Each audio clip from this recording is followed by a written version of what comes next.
सुप्रभात। आज का मेरा विषय रहेगा हिंदी साहित्य।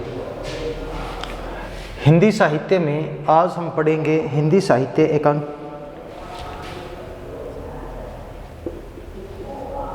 हिंदी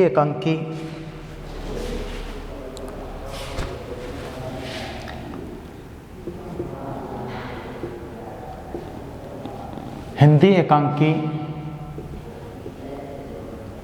स्वरूप एवं विकास।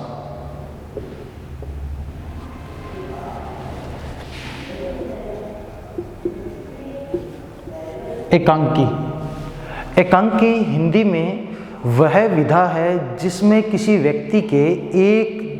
व्यक्ति के संपूर्ण जीवन के एक पक्ष की घटना का, एक पक्ष का वर्णन किया जाता है। एक जीवन के एक विशेष समय के से संबंधित विभिन्न पक्षों और उनसे जुड़े हुए व्यक्तियों के बारे में वर्णन किया जाता है।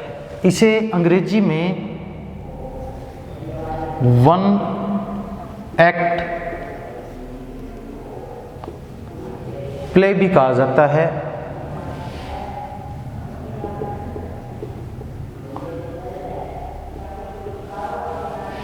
जीवन की एक विशेष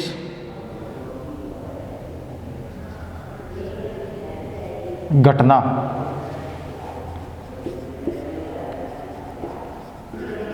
की जानकारी एकांकी में प्रकट की जाती है। एकांकी का अर्थ है कि हम एकांकी में हम एकांकी का स्वरूप देखते हैं। एकांकी का स्वरूप है वह हिंदी भाषा के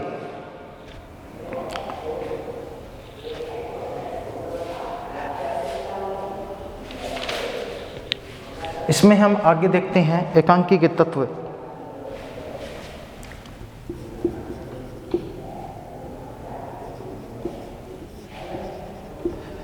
एकांकी के तत्व, एकांकी के प्रमुख तत्व हैं वे निम्न हैं। पहला है इसमें कथा वस्तु।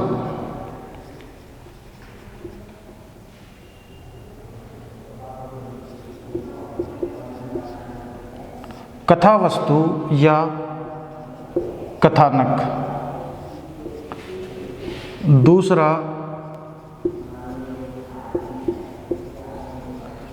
कथोपकथन, संवाद योजना। संवाद योजना के बाद में तीसरा है पात्र एवं चरित्र चित्रण। चरित्र चित्रण के बाद में अगला है भाषा शैली।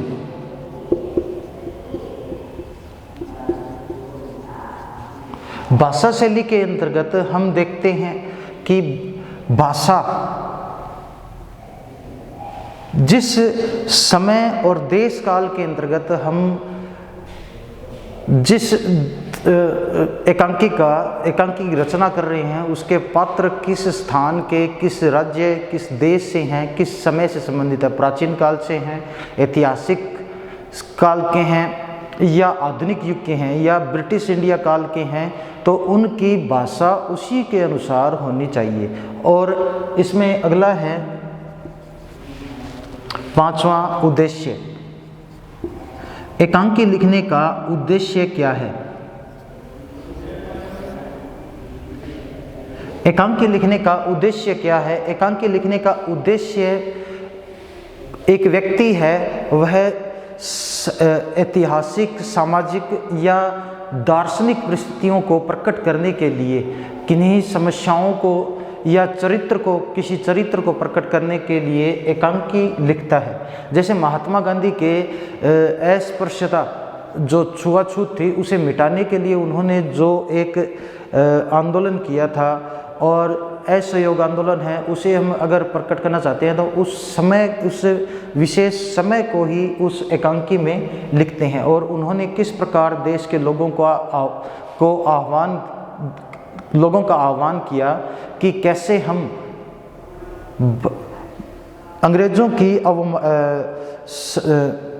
अंग्रेज़ों को हम भारत छोड़ने के लिए विवश कर सकते हैं, वो भी सत्याग्रह और अहिंसा के माध्यम से, विनम्रतापूर्वक उनके आदेशों की अवमानना करके। तो वही हमारा उद्देश्य होता है। उद्देश्य में हम कुछ सामाजिक उद्देश्य से एकांकियाँ लिखते हैं, जैसे कि इसमें कुछ एकांकियाँ लिखी जाती हैं जिनमें सामाजिक कुरीतियाँ, दहेज प्रथा का उन्मूलन करने के लिए भी एकांकियाँ लिखी जाती हैं, जिनमें पात्रों के द्वारा ऐसा संवाद प्रस्तुत किया जाता है कि उसका मूल विषय, मूल समस्या प्रकट हो जाए लोगों के सामने। तो ये उद्देश्य के अंतर्गत आता है। फिर आगे है संकलन त्रय।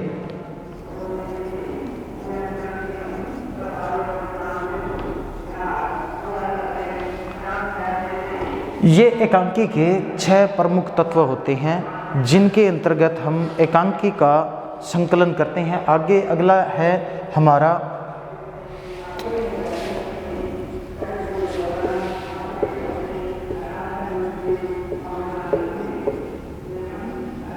अभिनेता। अभिनेता के बाद अभिनेता के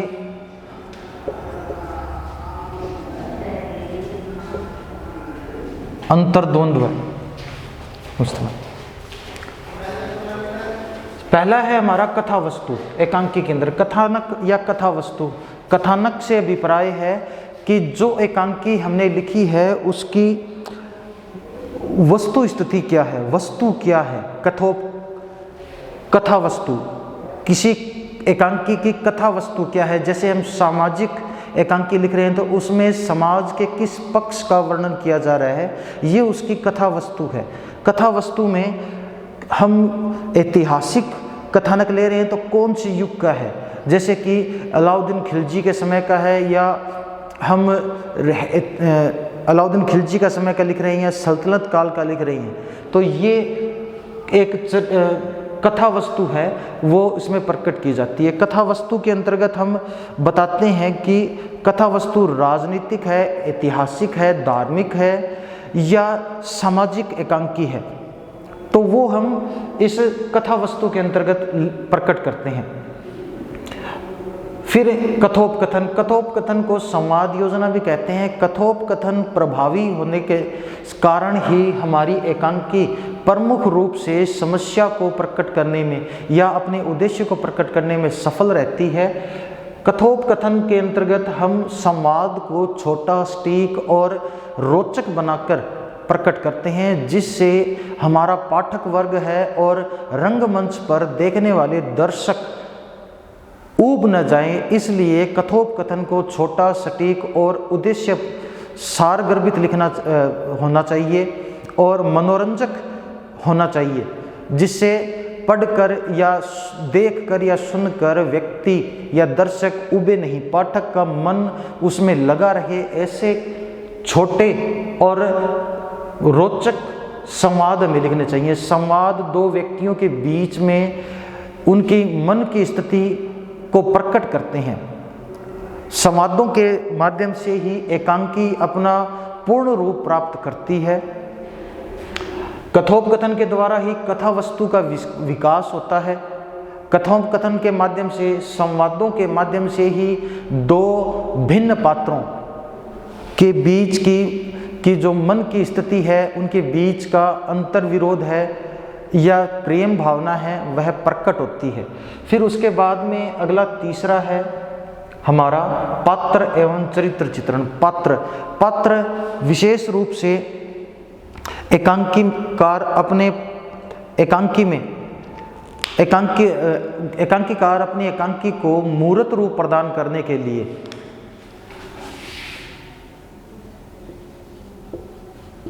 मूर्त या सजीवता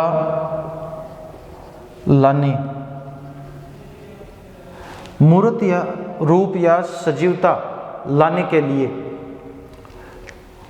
अपनी एकांकी में पात्रों का चयन करता है। पात्र ऐतिहासिक भी हो सकते हैं, आधुनिक भी हो सकते हैं, धार्मिक पात्र भी हो सकते हैं, कुछ खेल परिदृश्य के भी, खेल से संबंधित भी पात्र इसमें हो सकते हैं, जिनके द्वारा एकांकीकार अपनी एकांकी को विस्तृत रूप प्रदान करता है। और पात्र विशेष रूप से एकांकी के अंदर, एकांकी जिस समय या काल से संबंधित है उसके अनुसार ही पात्रों का चयन करना चाहिए। पात्रों का चयन करते वक्त उनकी साज सज्जा, वेशभूषा और उनकी भाषा का विशेष रूप से ध्यान रखा जाना चाहिए। पात्रों का चरित्र चित्रण उस पात्रों के जो संवाद है, संवादों के माध्यम से ही पात्र का अपना व्यक्तिगत रूप बाहर निखर कर सामने प्रकट होता है।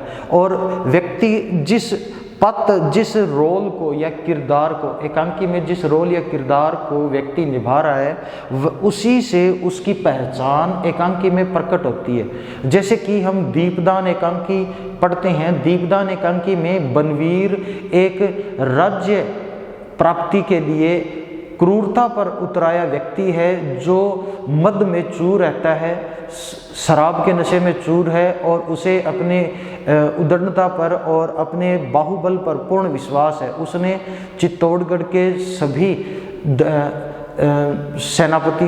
सेनापतियों, सैनिकों और दरबार के सभी लोगों को अपने वश में कर लिया। वहीं एक पन्ना धाई है जो स्वामी भक्त स्त्री है, जो स्वामी भक्त है, महाराणा सांगा की स्वामी भक्त है और उनके इकलौते वंशज राणा उदय सिंह के प्राणों की रक्षा के लिए वह हर समय उद्यत रहती है, तैयार रहती है।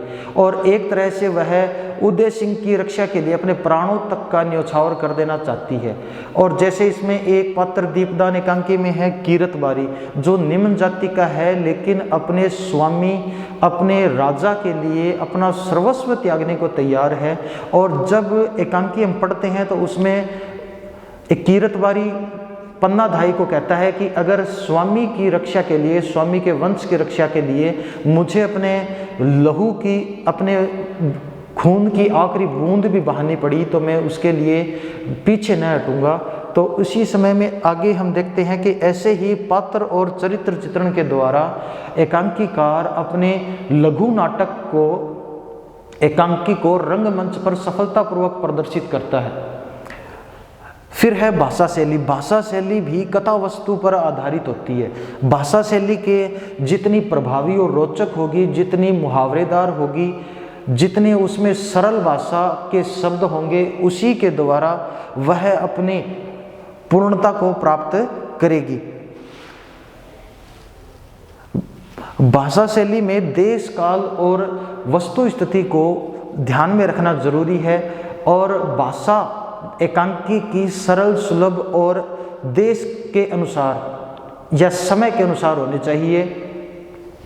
एकांकी लिखते समय हमें सभी चित्रों, जितने चरित्र हैं, हम पात्र लेते हैं, उन्हीं के किरदार के अनुसार भाषा का प्रयोग करना चाहिए। जैसे एक ही एकांकी के अंदर अलग अलग कार्य क्षेत्र और जाति समाज से जुड़े हुए लोगों का हम चरित्र चित्रण करते हैं, तो उनका अपने व्यक्तित्व को उभार कर लाने के लिए उनकी भाषा को, उसके रहन सहन और उसके पर्यावरण से संबंधित ही प्रकट करना चाहिए। जैसे ग्रामीण अंचल की हम कोई एकांकी, एक एकांकी के अंदर ग्रामीण अंचल से संबंधित व्यक्ति है तो उसकी भाषा उस क्षेत्र के अनुसार ही होनी चाहिए। और पढ़ा लिखा व्यक्ति है, उसकी भाषा परिष्कृत और परिमार्जित होनी चाहिए। शुद्ध भाषा का प्रयोग उसके द्वारा करवाया जाता है। फिर है उद्देश्य। उद्देश्य के अंतर्गत प्रत्येक रचना जो हम लिखते हैं उसका कोई ना कोई उद्देश्य होता है। जैसे कि हम कथा वस्तु लेते हैं, कथा वस्तु के अंतर्गत हम सामाजिक एकांकी है तो उसमें दहेज प्रथा है, कुरीतियाँ हैं और अन्य जो बुराइयां हैं, अशिक्षा है, अज्ञानता है, बाल मजदूरी है, इनसे जुड़ी हुई अनेक एकांकियों का प्रदर्शन हम करते हैं। और पात्रों के मन के बीच में, दो विरोधी पात्रों के बीच में जो अंतर विरोध होता है उसको प्रकट करने के लिए हम एकांकीकार एकांकी की रचना करता है। एकांकी को रंगमंच पर सफलतापूर्वक प्रकट करने के लिए उसका एक निश्चित उद्देश्य होना चाहिए और एकांकी के द्वारा जीवन के अंतर विरोध और विषमताओं की आलोचना भी प्रकट की जाती है। ये उसका महत्वपूर्ण उद्देश्य होता है जो उसे दीर्घ काल तक ज्ञान में रखने के लिए सहायक होता है। फिर है संकलन त्रय। संकलन त्रय में व्यक्ति जो एकांकी को पढ़ता है उसकी पूर्ण स्वाभाविकता उत्पन्न करने का एक मुख्य साधन है संकलन त्रय। संकलन त्रय में कार्यकाल और स्थान की संबंधता आवश्यक है। कार्य का अर्थ है एकांकी में एक ही समय पर एक ही कार्य एक स्थान पर पूरा होना चाहिए। जैसे कि किसी एकांकी को हम ब्रिटिश भारत युग से कोई एक एकांकी लिख रही हैं तो उसमें जो पात्रों का चित्रण है, पात्रों का चरित्र चित्रण हम करते हैं या कथा वस्तु लिखते हैं तो वह कथा वस्तु प्राय उस युग से संबंधित ही होनी आवश्यक है। या ऐतिहासिक एकांकी लिखते हैं तो उसमें गुप्त काल की एकांकी है या पृथ्वीराज के समय से हम एकांकी किसी पात्र का चरित्र चित्रण कर रहे हैं या महात्मा गांधी से संबंधित चित्रण कर रहे हैं या क्रांतिकारियों से संबंधित है तो उसका उस एक क्षेत्र विशेष, समय विशेष और स्थान विशेष के अंतर्गत ही सारे चरित्रों का समावेश होना चाहिए। ये नहीं कि हम एकांकी लिख रहे हैं वह क्रांतिकारियों से संबंधित है लेकिन उसमें गुप्त काल या आधुनिक काल की बातें कही जाती हों। एक समय पर एक स्थान और एक कार्य को संकलन तरह के रूप में लेकर उसकी स्वाभाविकता प्रकट करनी जरूरी होती है। यानी यथार्थता का इससे संपूर्ण पता चलता है कि वास्तव में जो एकांकी लिखी गई है वह किसी एक घटना के क्रम के बारे में ही है और उससे जुड़े हुए पात्र सभी एक समय के हैं। जैसे कि दीपदान एकांकी है तो दीपदान एकांकी के अंतर्गत जो सभी पात्र हैं, जैसे बनवीर है, चंदन पन्नाधाय का पुत्र चंदन, पन्नाधाय कीरतबारी और जो सोना है और विक्रमादित्य, पृथ्वीराज और महाराणा सांगा, ये सब एक समय से संबंधित है। और इसमें चित्तौड़ की राज्य सत्ता किस प्रकार महाराणा के हाथ से छूटकर बनवीर के हाथ में चली जाती है और पन्नाधाय द्वारा राणा उदय सिंह जो उस समय शैशव अवस्था में थे, बाल्यावस्था में थे, उनका लालन पालन करने के लिए उसे दुर्गादास राठौड़ के पास भेज दिया जाता है कीरतबारी के सहयोग से। तो ये भी एक महत्वपूर्ण भाग है कि संकलन त्रय एक निश्चित काल, स्थान और कार्य के लिए सभी पात्रों का विशेष रूप से एक मंच पर चरित्र चित्रण किया जाता है। फिर अगला है हमारा अभिनेता। अभिनेता से अर्थ है अभिनीत होना। एक एकांकी के सभी पात्र अपने संवादों का पूर्ण रूप से नाटकीय रूप में उसे प्रकट कर सके या उसे अभिनीत कर सके रंगमंच पर, वह अभिनेता से संबंधित है। यानी सफल एकांकी वही है जिसे हम रंगमंच पर विभिन्न पात्रों, किरदारों के माध्यम से दर्शकों के सामने प्रकट कर सकें और सभी पात्र अपने मनोयोग के द्वारा ही उस एकांकी के सभी पात्रों को अपने पूर्ण चरित्र के रूप में ढालकर उसे रंगमंच पर प्रकट करें, लोगों के सामने उस पात्र को खुलकर जिएं और अपनी स्वाभाविक प्रतिक्रिया प्रकट करें उस पात्र के अनुकूल ही, उस रोल या किरदार के अनुकूल ही, तो वह पूर्ण अभिनेता को प्राप्त करता है और इससे रंगमंच पर उस विशेष समय, स्थान और कार्य की रूपरेखा नाटक को देखने वाले या एकांकी को रंगमंच पर देखने वाले लोगों के मस्तिष्क में वह पूरा दृश्य सजीव होकर प्रकट होता है और वह यथार्थता में परिणित हो जाता है और देखने वाले लोग उस समय के युग में अपने आप को महसूस करने लगते हैं और किरदार भी अपने आप को उस पात्र में डूबा हुआ प्रकट करते हैं।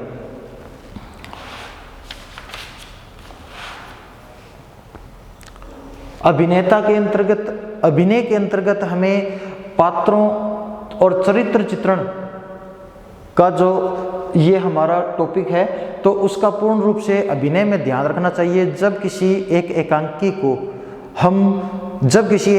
को हम नाटक या रंगमंच, नाटक के माध्यम से रंगमंच पर प्रकट करते हैं, तो अभिनय के अंतर्गत जिस प्रकार का पात्र है, यानी बनवीर है, कीरतबारी है, पन्नाधाय है, तो उन पात्रों को या चंद्रगुप्त या ध्रुव स्वामिनी जो ये छोटे नाटक हैं, उनका पूर्ण रूप से उन पात्रों के अनुसार ही वेशभूषा, भाषा, संस्कृति, पहनावा आदि होना चाहिए, तभी वह पात्र अपने आप के पूर्ण जीवन में प्रकट हो पाते हैं।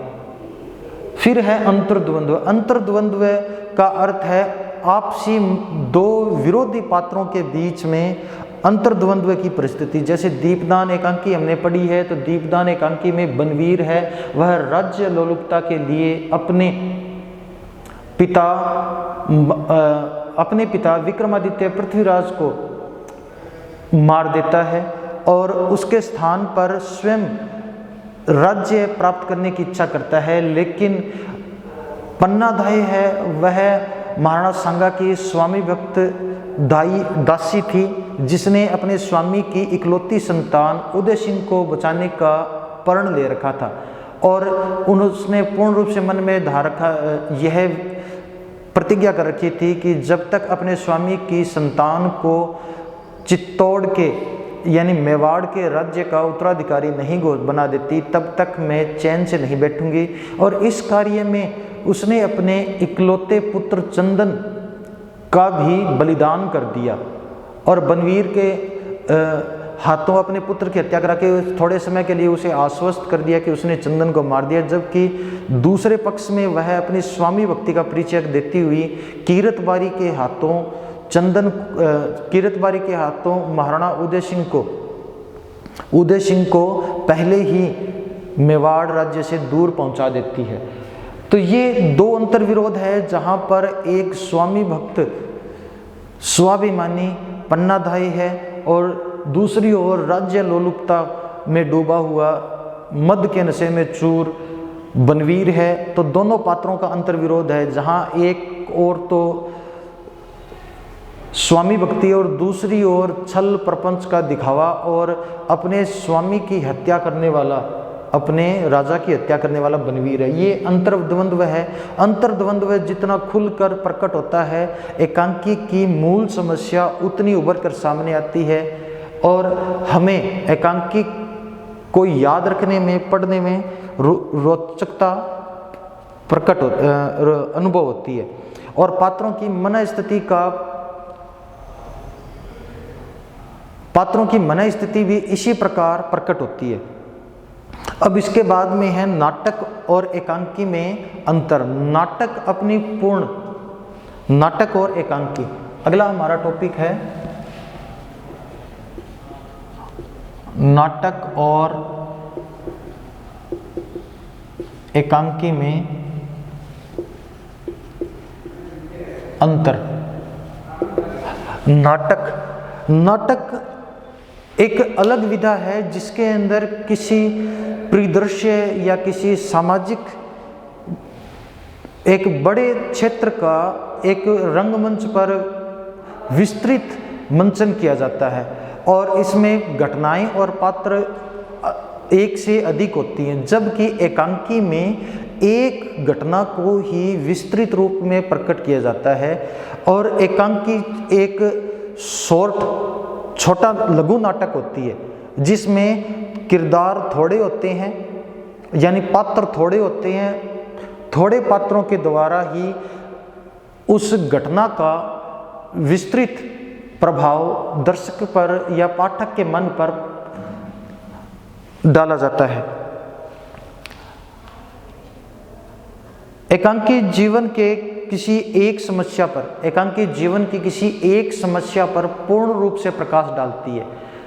जैसे कि हमने एकांकी पढ़ी थी नया और पुराना। नया और पुराना एकांकी के अंतर देवचंद जो एक स्कूल का प्रिंसिपल है, उसने 12 वर्षों के समय के अंतर एक बालिका स्कूल की स्थापना की और 12 वर्षों से सफल आत्मविश्वास और लोगों के भरोसे पर उसे चला रहा है। लोगों में भरोसा उत्पन्न हो जाता है, इसलिए लिली की माँ देवचंद पर भरोसा करके अपने सारे गहने उसे सौंप देती है और पूर्ण रूप से विश्वास करती है कि वे गहने देवचंद के पास पूर्ण रूप से सुरक्षित रहेंगे और जब जरूरत होगी लिली की शादी के वक्त तब उन्हें वह पहुंचा देगा, वह उसे ले लेगी और काम में लेगी। वहीं देवचंद है जो अपने मित्र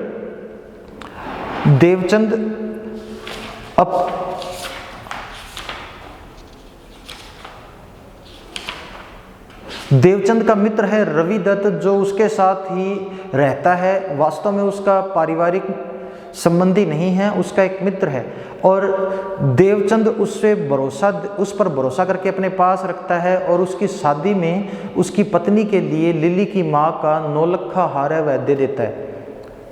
लेकिन रवि दत्त अपने मित्र का भरोसा तोड़ता है, देव का भरोसा तोड़कर उसे कहता है कि तुमने कौन सी उसे पर्ची या लिखित रूप में कोई जानकारी दी थी कि लिली की माँ तुम्हें इतने 50-60 हज़ार रुपए के गहने देके जा रही है। तो यहाँ पर 2 विरोधी पात्र हैं, उनका वर्णन होता है। तो ये एकांकी और नाटक है। नाटक और एकांकी में एक छोटे समय का वर्णन है,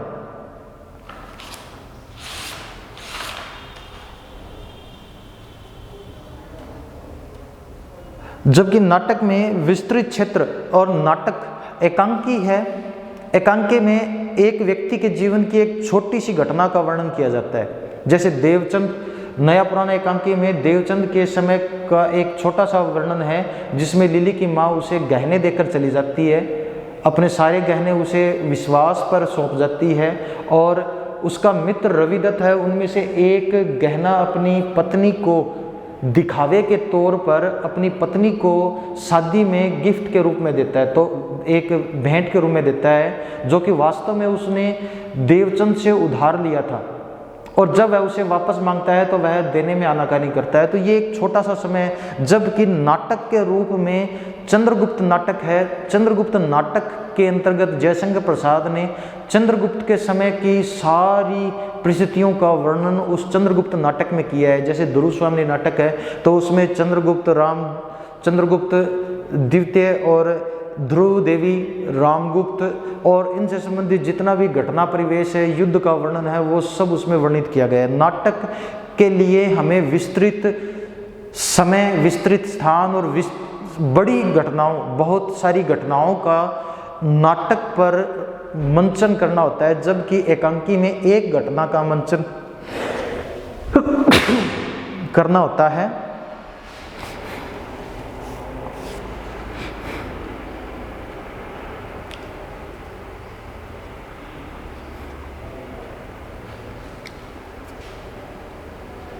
वर्तमान के समय में नाटक विस्तृत किरदारों के होते हैं, अधिक किरदार होते हैं और अधिक लंबा घटना का वर्णन नाटक में किया जाता है, जबकि एकांकी में थोड़े समय और थोड़े पात्रों का चरित्र चित्रण बड़े मनोरंजक और रोचक भावों से किया जाता है। इसलिए आधुनिक समय में पाठक और दर्शक एकांकी नाटकों को देखना और पढ़ना पसंद करते हैं। तो ये एकांकी नाटक आजकल ज़्यादा इसलिए प्रसिद्ध होते जा रहे हैं। डॉक्टर रामचरण महेंद्र के शब्दों में एकांकी न तो बड़े नाटक का संक्षिप्त रूप है और न कहानी या संभाषण ही। यह अपने आप में एक विशेष स्थान रखता है जो पाठक और दर्शक को अपनी ओर खींचता है और दर्शकों की दृष्टि अपनी ओर बांध लेता है। ये था हमारा हिंदी एकांकी स्वरूप और विकास तथा एकांकी के प्रमुख तत्व। एकांकी के प्रमुख तत्वों में एक बार फिर से बता देता हूँ कि कथा वस्तु या कथानक है वह उसकी संवाद योजना होती है। संवाद योजना को किस प्रकार लिखा जाए ये इसमें